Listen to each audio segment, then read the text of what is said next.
Hello అండి. ఈరోజు helping homeless వారు అండ్ శ్రీ సాయి శివ మందిర్ ఆధ్వర్యంలో ఈరోజు అల్పాహార భోజనాన్ని 30 మందికి నిర్వహించడం జరిగింది. అండ్ ఈరోజు ఈ సేవా కార్యక్రమాలని శ్రీ సాయి అనాథ వృద్ధాశ్రమంలో నిర్వహించడం జరిగింది. ఈరోజు దాతలు జ్యోతిక గారి పుట్టినరోజు సందర్భంగా ఈరోజు అల్పాహార భోజనం ఇడ్లీ, వడ, చట్నీ, సాంబార్ పెట్టడం జరిగింది. దాతలు ఫ్రమ్ హెచ్వైడి నుంచి ఈరోజు ఈ సేవా కార్యక్రమాలని నిర్వహించడం జరిగింది. ఈరోజు పుట్టినరోజు వేడుకలు జరుపుకుంటున్న జ్యోతిక గారికి భగవంతుడి బ్లెస్సింగ్స్, మా బ్లెస్సింగ్స్, వృద్ధుల బ్లెస్సింగ్స్ ఉండాలని భగవంతుడిని ప్రార్థిస్తున్నాము.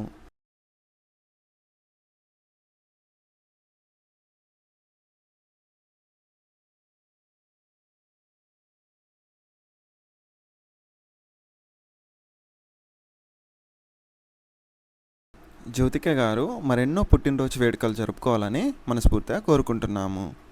ఈరోజు ఈ వేడుకలని హెల్పింగ్ హోమ్లెస్ వారి ఆధ్వర్యంలో శ్రీ సాయి శివ మందిర్ ఆధ్వర్యంలో నిర్వహించినందుకు దాతలకి ధన్యవాదాలు. Thank you.